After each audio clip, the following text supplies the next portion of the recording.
तो आपके भी पाँव में झंझनाहट हो जाती है माइक को देखकर, अजीब सा पसीना छूटने लगता है माइक के सामने, ऐसा क्यों होता है?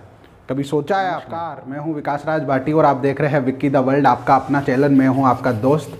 आज बात करते हैं कि माइक के सामने आते ही आदमी में डर क्यों हो जाता है, अजीब सी झंझनाहट सी क्यों आने लगती है, पूरी बॉडी वाइब्रेशन क्यों करने लगती है, सही से बोल क्यों नहीं पाते हम लोग, कम्युनिकेशन गैप क्यों आ जाता है माइक के बीच। इन सारे प्रश्नों का हल जानते हैं।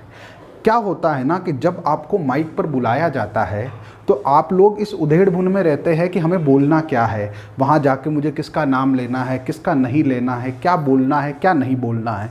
और इस उधेड़-बुन में हम ये भूल जाते हैं कि माइक ऑन है या ऑफ़ है।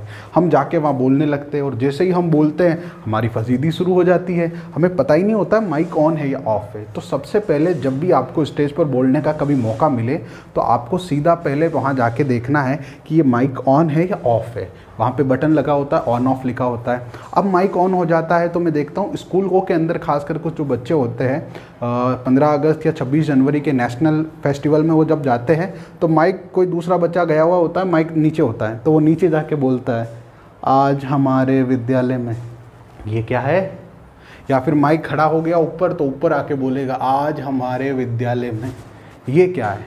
जब तक आप माइक के साथ फ्रेंडली नहीं रहेंगे तब तक आप एक अच्छे वक्ता नहीं बन पाओगे। आपको जब भी स्टेज मिलता है तो आपको सबसे पहले स्टेज पे जाके अपना माइक देखना है, ऑन है या ऑफ़ है। अगर ऑन है तो उसको अपने मुंह के बराबर उसको सेट करना है, नीचे से उसका होता है स्क्रू, उसको घुमाना है, या तो अप करना है या डाउन करना है। अप डाउन करने के बाद अपने मुंह से करीब करीब उसको 1-2 इंच नीचे रखें कि आप आसानी से आप भी दिख सके और बोल भी सके। अब इतना भी ना रखें कि माइक ऐसे आ जाए, आप ही ना दिखूं, तो माइक को हल्का सा नीचे रखें कि आप दिख सको। जब आप दिखने लग जाओ और बोलने लगो तब आपको माइक के बीच का गैप पता होना चाहिए कि मुझे माइक से कितना पीछे रहना है, कितना आगे रहना है। बिल्कुल माइक से चिपकना भी नहीं है और इतना दूर भी नहीं रहना है, वरना माइक में से सीटी आने लगती है कई बार। तो ये चीज़ हम कैसे सॉल्व करें, इसके लिए आपको माइक से तकरीबन 5 से 7 सेंटीमीटर ही फासला रखना है, ना ज़्यादा दूर ना ज़्यादा पास में। इतने डिस्टेंस में अगर आप बोलोगे तो आपकी आवाज़ बहुत अच्छे से आएगी। अब ये देखना होता है कि इवेंट किस जगह हो रहा है। कई बार ये होता है कि इवेंट जो है इंडोर होता है, यानी किसी भवन में होता है, तो वहाँ पे आपको ज़ोर से नहीं चिल्लाना है क्योंकि वहाँ ऑटोमेटिक जो है इको जनरेट होता है तो आवाज़ें गूंजने लगती है, तो वहाँ आपको धीरे बोलना है। आप किसी खुली सभा को संबोधन कर रहे हो, कहीं ओपन स्टेज है जहाँ आप बोल रहे हो, तो वहाँ आप अपनी आवाज़ थोड़ी लाउड कर सकते हो। लाउड आवाज़ में बोलना और चिल्ला के बोलना, इन दोनों में भी बड़ा फ़र्क है। आपको लाउडली बोलना है, ना कि चिल्लाना है। अगर आप चिल्लाओगे तो आप जल्दी थक जाओगे, और माइक पे अगर आप थक गए तो माइक आपकी आवाज़ खाने लग जाएगा और उसके बाद आपका गला जल्दी से ख़राब हो जाएगा और आप लंबे समय तक माइक पर बोल नहीं पाओगे। तो माइक पर लंबे समय तक बोलने के लिए भाषा की तारतम्यता ज़रूरी है।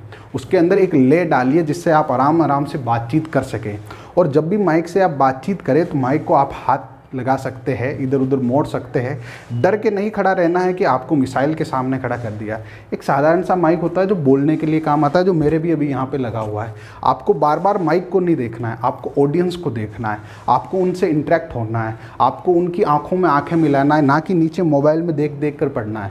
जहाँ तक संभव हो आप अपना कंटेंट याद करके जाइए, जिससे आपके अंदर एक कॉन्फिडेंस रहेगा और पब्लिक कनेक्शन जो कम्युनिकेशन है वो बहुत बढ़िया रहेगा।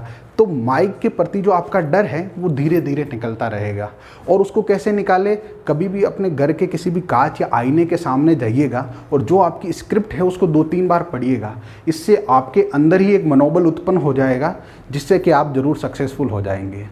तो आई होप आपको ये बहुत सारी जानकारियाँ जो है हेल्पफुल होगी आने वाले वक्त के अंदर जब भी आप स्टेज पर जाएंगे।